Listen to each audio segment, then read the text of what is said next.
Assalamualaikum warahmatullahi wabarakatuh. Kami dari kelompok 8 akan mempresentasikan mengenai hukum pada lembaga pembiayaan. Adapun anggota kelompok kami, yang pertama saya sendiri Calvin Yusra dengan ujung NPM 068, yang kedua Maica Sandra Patricia Olvianti dengan ujung NPM 069, yang ketiga Syafa Alana Dining Tias dengan ujung NPM 070, dan yang keempat Yolanda Yuristina dengan ujung NPM 071. Pokok bahasan kami yaitu yang pertama, pengertian lembaga pembiayaan dan hukum lembaga pembiayaan. Yang kedua, dasar hukum lembaga pembiayaan. Yang ketiga, jenis-jenis lembaga pembiayaan. Yang keempat, sengketa atau konflik hukum dalam pembiayaan. Yang kelima, Badan Mediasi Pembiayaan Pergadaian Ventura Indonesia. Materi yang pertama, pengertian lembaga pembiayaan dan hukum lembaga pembiayaan. Lembaga pembiayaan diatur dalam Keputusan Presiden Nomor 61 Tahun 1988 tentang Lembaga Pembiayaan dan Keputusan Menteri Keuangan Nomor 1251 garis miring KMK titik 013 garis miring 1988 tentang ketentuan dan tata cara pelaksanaan lembaga pembiayaan. Pengertian lembaga pembiayaan menurut pasal 1 angka 2 Kepres nomor 61 tahun 1988 tentang lembaga pembiayaan adalah badan usaha yang melakukan kegiatan pembiayaan dalam bentuk penyediaan dana atau barang modal dengan tidak menarik dana secara langsung dari masyarakat. Selain itu juga, menurut Peraturan Presiden Nomor 9 Tahun 2009 tentang lembaga pembiayaan adalah badan usaha yang melakukan kegiatan pembiayaan dalam bentuk penyediaan dana atau barang modal. Dalam sistem lembaga keuangan dibedakan menjadi dua, yaitu lembaga keuangan bank dan lembaga keuangan bukan bank. Dari pengertian di atas, terdapat beberapa unsur yaitu yang pertama badan usaha, yaitu perusahaan pembiayaan yang khusus. Yang kedua, didirikan untuk melakukan kegiatan yang termasuk dalam bidang usaha lembaga pembiayaan. Yang ketiga, kegiatan pembiayaan, yaitu melakukan kegiatan atau aktivitas. Yang keempat, dengan cara membiayai pada pihak-pihak atau sektor usaha yang membutuhkan. Yang kelima, penyediaan dana, yaitu perbuatan menyediakan dana untuk suatu keperluan. Yang keenam, barang modal, yaitu barang yang dipakai untuk menghasilkan sesuatu. Yang ketujuh, tidak menarik dana secara langsung. Yang kedelapan, masyarakat, yaitu sejumlah orang yang hidup bersama di suatu tempat. Pengertian hukum lembaga pembiayaan. Hukum pembiayaan adalah suatu hukum yang mengatur suatu kegiatan yang dilakukan dalam bentuk penyediaan dana bagi konsumen untuk pembelian barang yang pembayarannya dilakukan secara angsuran ataupun berkala oleh konsumen. Yang kedua, dasar hukum lembaga pembiayaan. Yang pertama ada dasar hukum substantif. Dasar hukum substantif eksistensi pembiayaan adalah perjanjian di antara para pihak berdasarkan asas kebebasan berkontrak, perjanjian antara pihak perusahaan finansial sebagai kreditur dan pihak konsumen sebagai debitur. Hal ini dilandasi pada ketentuan pada pasal 1338 ayat 1 KUHP Perdata yang menyatakan bahwa suatu perjanjian yang dibuat secara sah berlaku sebagai undang-undang bagi yang membuatnya. Yang kedua ada dasar hukum administratif. Berdasarkan Kepres nomor 61 tahun 1988 tentang lembaga pembiayaan, Keputusan Menteri Keuangan nomor 1251 KMK 013/1988 tentang ketentuan dan tata cara pelaksanaan lembaga pembiayaan ini mengalami beberapa kali perubahan dan terakhir kali dicabut dan diganti dengan Peraturan Menteri Keuangan RI nomor 84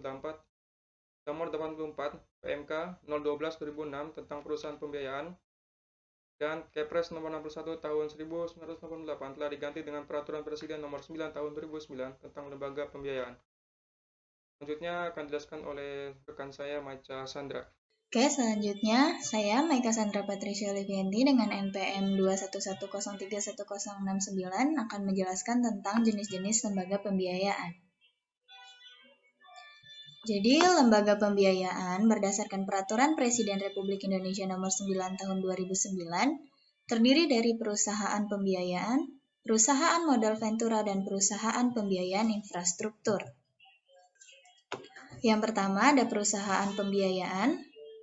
Perusahaan pembiayaan berdasarkan Pasal 1 Angka 2 Peraturan Presiden Republik Indonesia Nomor 9 Tahun 2009 tentang lembaga pembiayaan menyebutkan bahwa perusahaan pembiayaan merupakan badan usaha yang khusus didirikan untuk melakukan sewa guna usaha, anjak piutang, pembiayaan konsumen, dan atau usaha kartu kredit. Oke, jadi yang pertama ada sewa guna usaha atau leasing.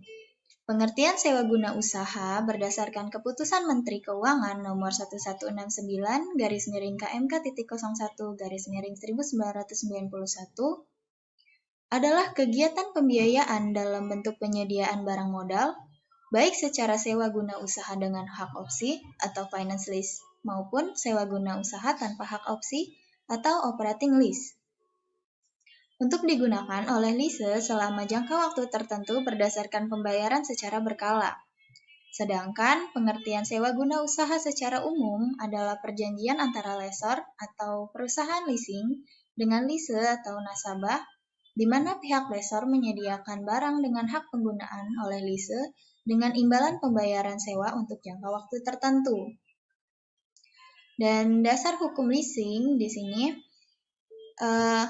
kegiatan leasing secara resmi diperbolehkan beroperasi di Indonesia setelah keluarnya surat keputusan bersama antara Menteri Keuangan, Menteri Perindustrian, dan Menteri Perdagangan pada tanggal 7 Februari 1974 tentang perizinan usaha leasing di Indonesia.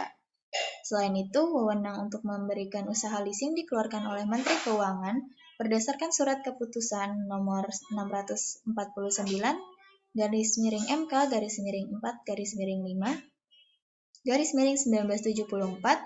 pada tanggal 6 Mei 1974 yang mengatur mengenai ketentuan tata cara perizinan dan kegiatan usaha leasing di Indonesia.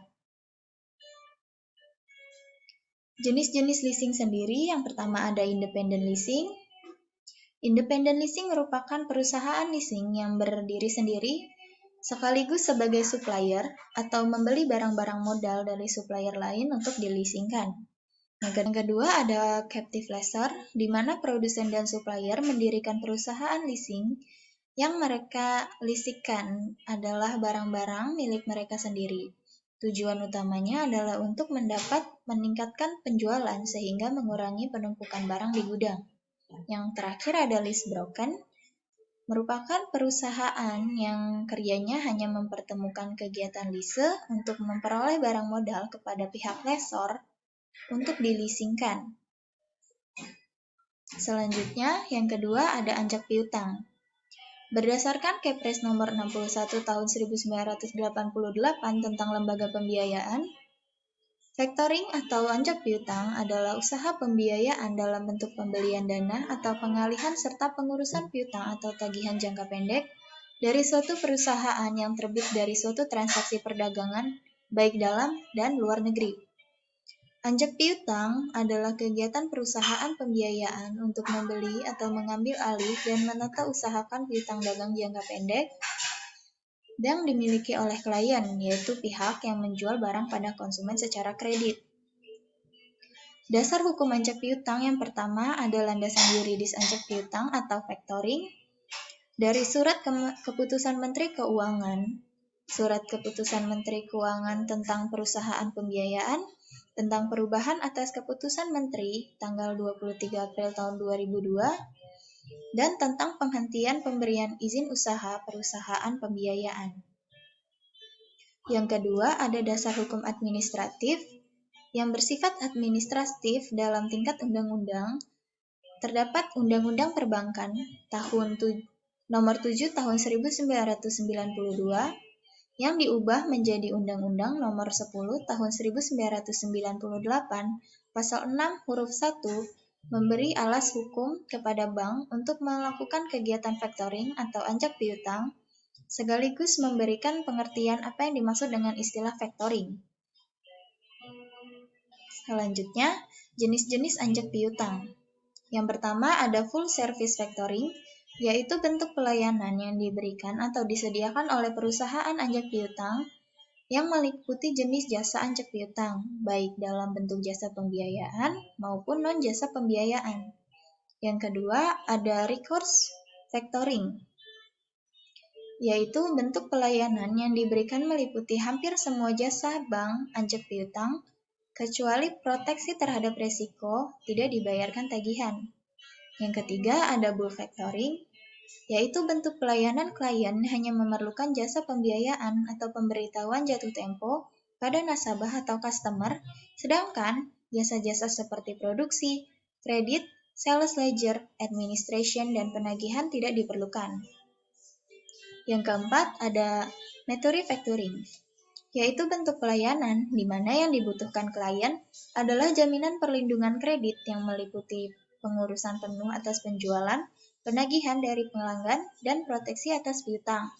Yang kelima, ada agensi factoring, yaitu bentuk factoring yang sering dikaitkan dengan bulk factoring, yaitu penyerahan seluruh penjualan anjak piutang klien kepada perusahaan factoring atas dasar notifikasi, tetapi tidak bertanggung jawab atas kepengurusan dan atas penagihan piutang tersebut.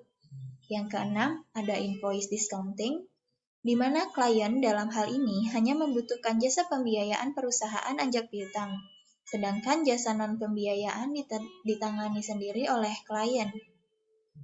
Yang terakhir ada undisclosed factoring, biasanya berkaitan dengan suatu perjanjian penjualan piutang, di mana perusahaan factoring memberikan proteksi terjadinya kemacetan pelunasan piutang sampai dengan presentasi tertentu, biasanya hanya sampai 80% dari jumlah faktor yang disetujui, yaitu dengan without recourse atau sebagai resiko kredit.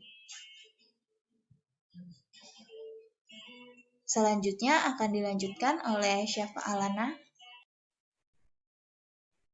Baik, selanjutnya saya Syafa Alana Dimitrias dengan NPM 21110310 akan melanjutkan pemaparan materi selanjutnya, yaitu tentang pembiayaan konsumen. Menurut Peraturan Presiden Nomor 9 Tahun 2009, pembiayaan konsumen merupakan kegiatan pembiayaan untuk pengadaan barang berdasarkan kebutuhan konsumen dengan pembayaran secara angsuran. Pengertian lainnya yakni pembiayaan konsumen merupakan suatu kredit atau pinjaman yang diberikan oleh perusahaan untuk dibeli guna pembelian barang atau jasa yang akan langsung digunakan atau dikonsumsi oleh konsumen dan bukan untuk tujuan distribusi atau produksi.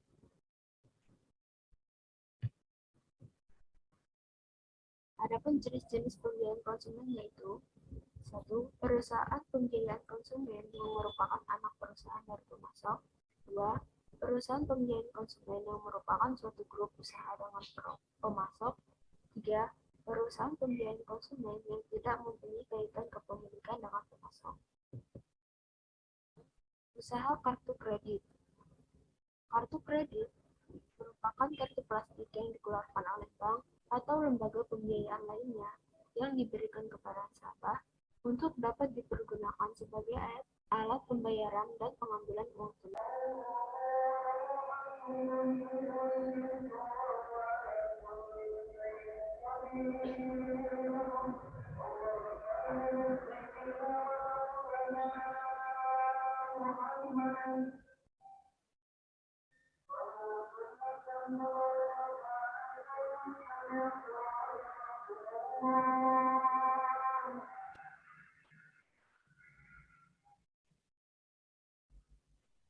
Adapun jenis-jenis kartu kredit yaitu credit card, health card, debit card, cash card, check warrant card. 2. Perusahaan modal Ventura. Berdasarkan pasal 1 Peraturan Otoritas Jasa Keuangan Nomor 34 OJK Nomor 5 Tahun 2015 tentang perizinan usaha dan kelembagaan perusahaan modal Ventura.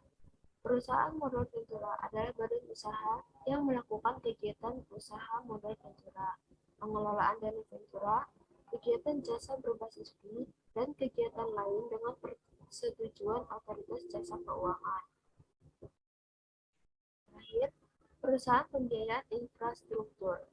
Perusahaan pembiayaan infrastruktur atau PPI adalah badan usaha yang khusus didirikan untuk melakukan pembiayaan dalam bentuk penyediaan dana pada proyek infrastruktur. Sementara, infrastruktur menurut Peraturan Menteri Keuangan Nomor 100 Peraturan Menteri Keuangan Nomor 10 Tahun 2009 tentang PPI adalah prasarana yang dapat memperlancar mobilitas arus barang dan jasa. Sekian pemaparan materi dari saya. Untuk materi selanjutnya akan disampaikan oleh teman kita Yolanda.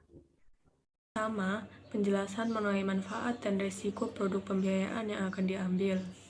Dan yang terakhir, agar terhindar dari denda keterlambatan pembayaran angsuran, debitur perlu membiasakan diri untuk menyisihkan uang angsuran dari penghasilan bulanannya.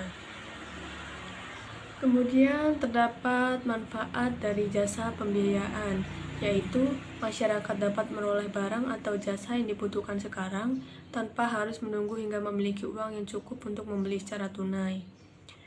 Kemudian masyarakat juga dapat meningkatkan taraf hidupnya atau mengembangkan usahanya melalui pemanfaatan berbagai jenis dan produk jasa pembiayaan yang sesuai dengan kebutuhannya. Materi berikutnya, Badan Mediasi Pembiayaan Pegadaian Ventura Indonesia atau BMPPVI. Sebagai salah satu wujud perlindungan konsumen jasa keuangan, Otoritas Jasa Keuangan atau OJK nomor 1/POJK-07/2014 tentang Lembaga Alternatif Penyelesaian Sengketa atau LAPS. Dalam POJK tersebut, diatur bahwa lembaga jasa keuangan atau LJK, termasuk perusahaan pembiayaan, wajib menanggapi dan menyelesaikan pengaduan konsumennya dengan baik. Apabila pada tingkat LJK gagal dicapai kata kesepakatan, maka penyelesaian sengketa dapat dilakukan melalui jalur pengadilan atau luar pengadilan. Untuk penyelesaian sengketa di luar pengadilan itu sendiri dapat dilakukan melalui LAPS. Kemudian LAPS di industri pembiayaan dan pegadaian memiliki nama Badan Mediasi Pembiayaan Pegadaian Ventura Indonesia atau BMPPVI. BMPPVI sendiri didirikan melalui koordinasi Asosiasi Perusahaan Pembiayaan Indonesia atau APPI dan PT Pegadaian atau Persero. Dan dalam menjalankan fungsinya, BMPPVI wajib menerapkan prinsip aksesibilitas, independensi, keadilan, efisiensi, dan efektivitas. Itu berarti BMPPVI harus mudah diakses oleh konsumen, memiliki organ pengawas, bertindak secara adil, terjangkau biayanya, dan putusannya mengikat LJK.